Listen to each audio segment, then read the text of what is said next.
Assalamualaikum warahmatullahi wabarakatuh. Kami dari kelompok 10 ingin menjelaskan tentang teori lembaga perwakilan. Yang pertama itu ada pengertian lembaga perwakilan. Lembaga perwakilan terdiri atas susunan dua kata, yaitu lembaga dan perwakilan. Secara terminologi, lembaga mempunyai arti badan organisasi yang bermaksud melakukan sesuatu penyelidik keilmuan atau melakukan suatu usaha. Sedangkan perwakilan memiliki arti urusan wakil mewakili atas segala sesuatu mengenai wakil. Dengan demikian, pengertian menurut terminologi, maka lembaga perwakilan adalah badan organisasi yang melakukan urusan wakil mewakili. Lembaga perwakilan terbentuk karena permasalahan negara yang semakin rumit diakomodasi dengan sistem demokrasi langsung.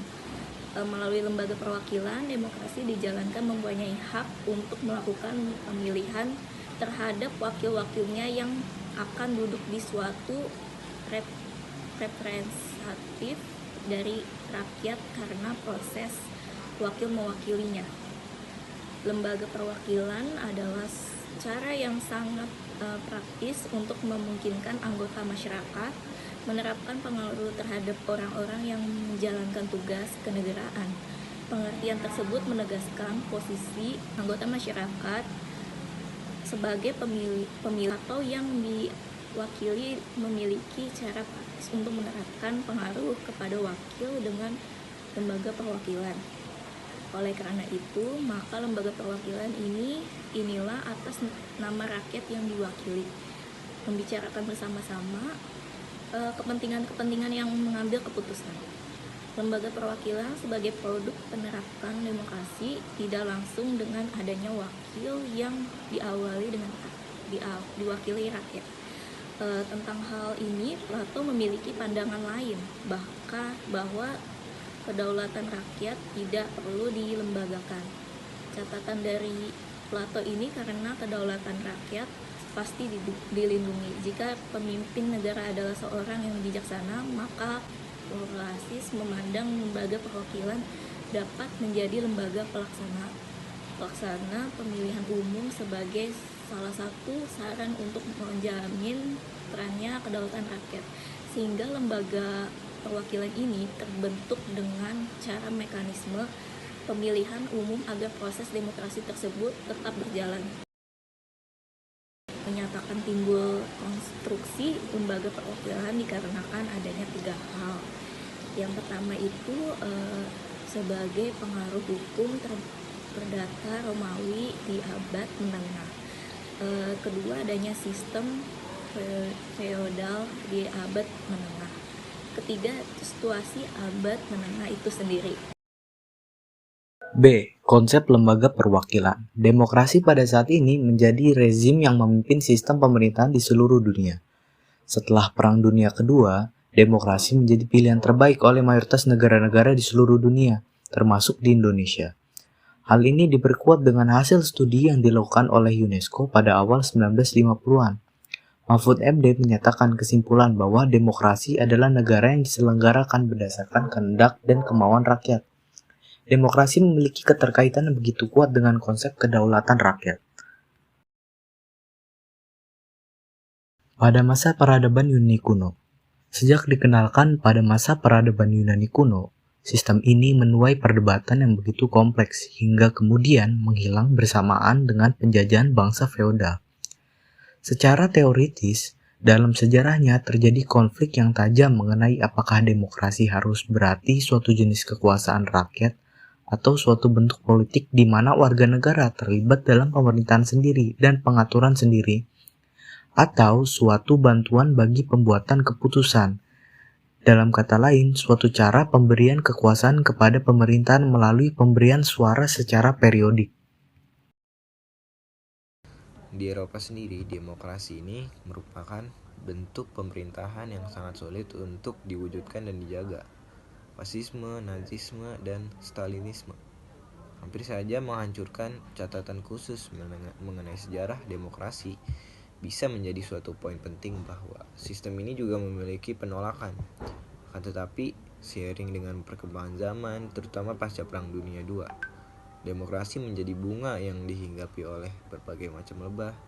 Seperti hasilnya dari studi yang dilakukan oleh UNESCO pada awal 1950-an. Di paragraf atas, banyak sekali negara yang mengklaim dirinya menggunakan sistem demokrasi untuk mengatur jalannya negara. Demokrasi sendiri dapat dibedakan atas demokrasi normatif dan demokrasi empirik. Hal ini mengacu pada fenomena demokrasi mengenai studi-studi tentang politik.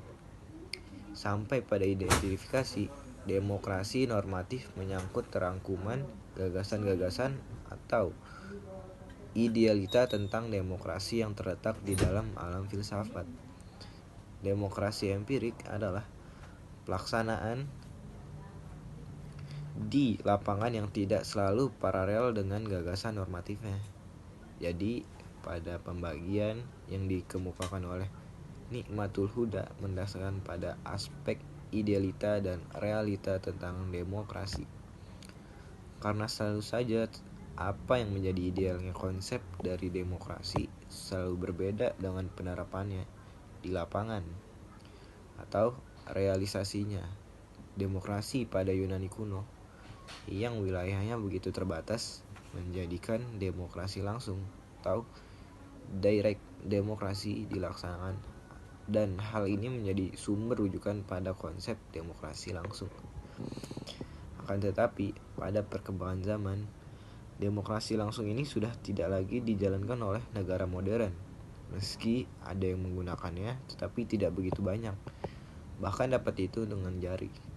Dalam negara modern, terutama yang memiliki jumlah penduduk banyak, demokrasi diterapkan dengan berdasarkan perwakilan atau representatif demokrasi, sehingga kemudian di cara praktis agar memenuhi pengaruh rakyat pada pemerintahan demokrasi, maka melalui lembaga perwakilan, pengaruh rakyat dalam pemerintahan merupakan sebuah implementasi dari kedaulatan yang berada di tangan rakyat. Jika kedaulatan suatu negara berada di tangan rakyat, maka harus ada campur tangan kehendak rakyat dalam menjalankan negara tersebut. Dalam pendapat Jean-Jacques Rousseau disebutkan ada dua macam kehendak rakyat, yaitu yang pertama ada kehendak rakyat seluruhnya disebut voluntas. Nah, nomor dua ada kehendak mayoritas rakyat yang disebut voluntas general. Kehendak rakyat yang pertama yaitu voluntas hanya dipergunakan oleh rakyat seluruhnya sekali saja, yaitu pada waktu negara dibentuk melalui perjanjian masyarakat atau kontrak sosial. Dengan demikian, voluntas tidak menjadi sebuah kehendak yang mempunyai nilai tawar oleh rakyat untuk kedua kalinya. Melalui perjanjian masyarakat negara dibentuk, mestinya sudah menjadi sebuah kesepakatan bersama oleh seluruh rakyat yang ada disepakati untuk dipelihara hingga waktu yang tidak ditentukan.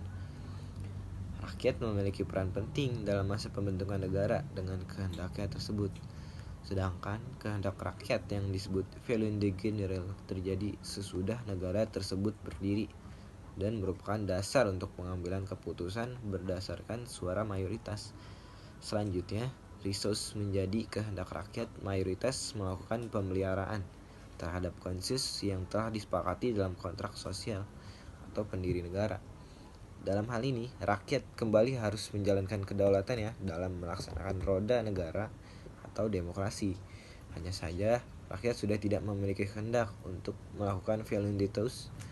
Kehendak rakyat selanjutnya yang dimaksudkan untuk melaksanakan pemerintahan yang berada di tangan rakyat melalui lembaga perwakilan.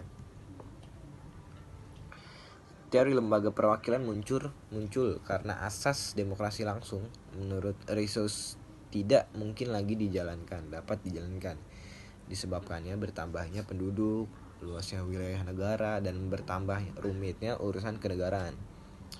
34 sejarah dari munculnya teori lembaga perwakilan ini tidak bergeser jauh dari teori demokrasi itu dilahirkan. lembaga perwakilan muncul di daratan Eropa yang telah dimasuki abad pertengahan. Sedangkan demokrasi lahir ketika Eropa masih dalam abad klasik di Yunani. Pada masa ini, negara dipandang tidak lebih penting daripada gereja, terutama kekuasaan gereja Roma. Begitu ketika abad klasik jatuh kepada sistem gerejawi, maka semuanya tunduk pada pemerintahan gereja. Perubahan ini pun menyebabkan perubahan pada sistem pemerintahan yang dianut oleh bangsa Eropa. Inggris sebagai negara yang memiliki parlemen tertua, ini juga tidak lepas dari sejarah panjang bangsa tersebut. Kedudukan Raja Inggris sebagai Paus Gereja Katolik Roma di daratan Britania Raya. Sedangkan sistem feodal kepada raja yaitu sebagai wakil Tuhan di bumi sehingga kekuasaan raja begitu mutlak.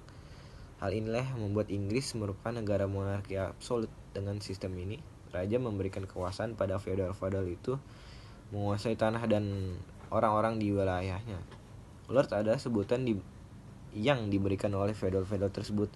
Posisinya begitu strategis dengan mengelola pajak dan hal-hal yang berkaitan dengan upeti kepada kerajaan.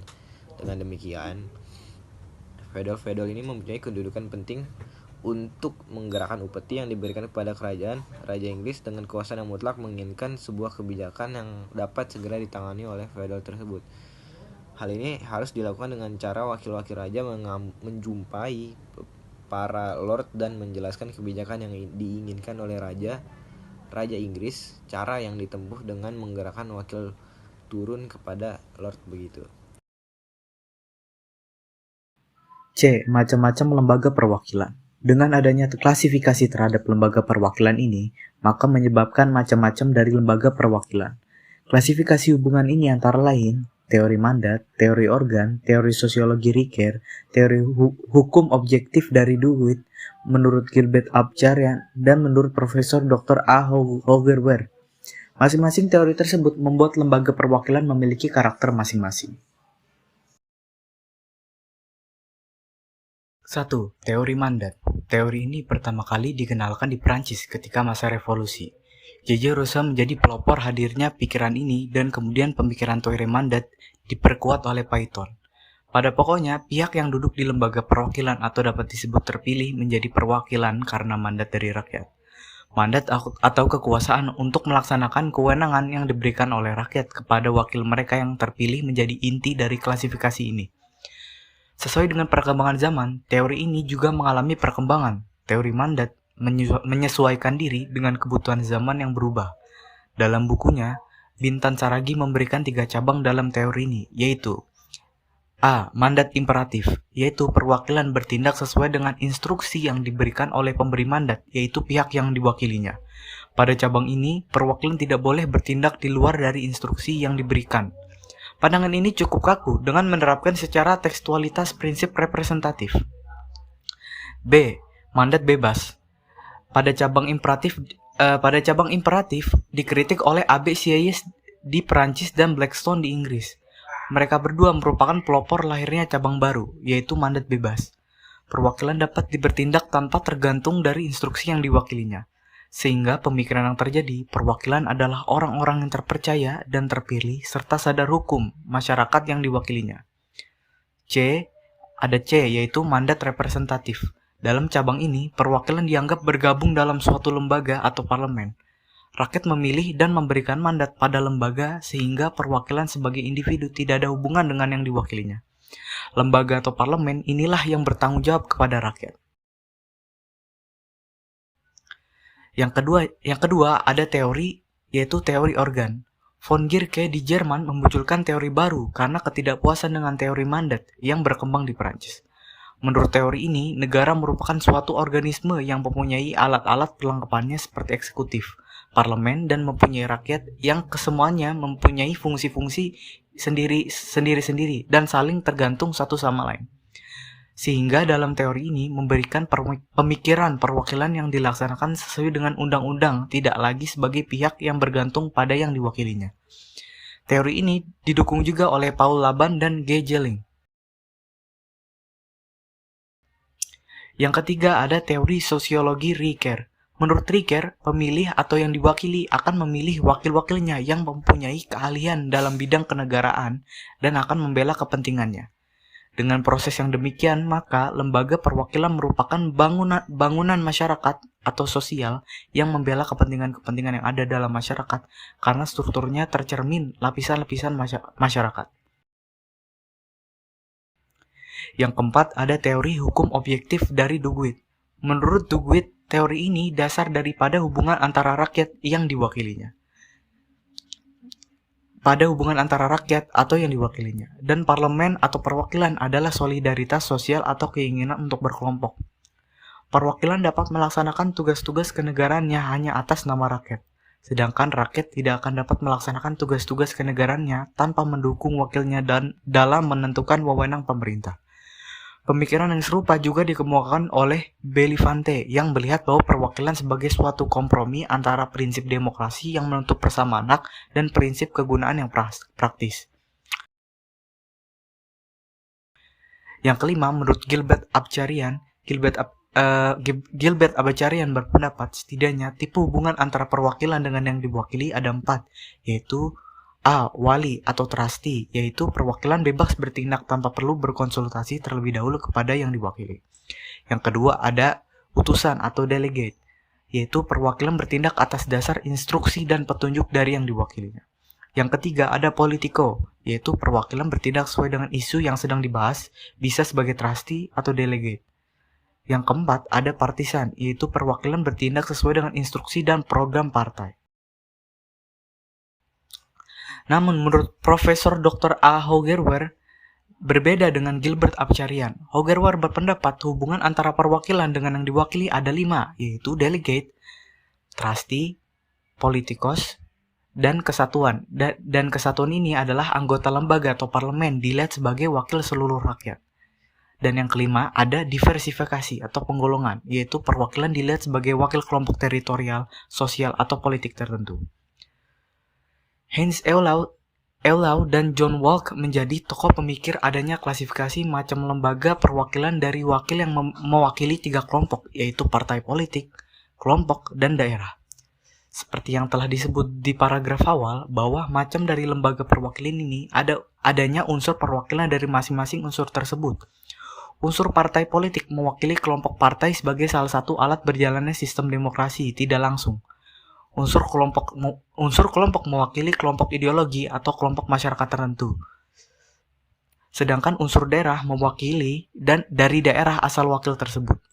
Masing-masing mempunyai hubungan tersendiri dengan pihak yang diwakili. Dari klasifikasi tersebut dapat digambarkan keberadaan perwakilan yang mewakili partai politik, kelompok, dan daerah.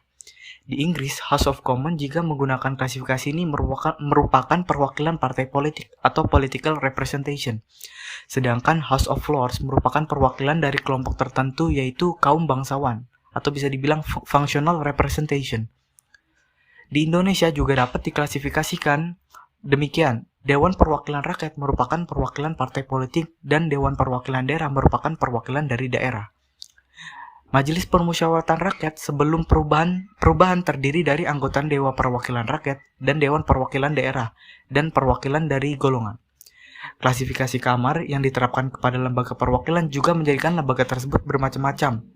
Melalui sistem perwakilan, kamar ini setidaknya dapat dibedakan negara mana saja yang menerapkan sistem perwakilan 2 kamar, bicameral system, atau 1 kamar, unicameral system.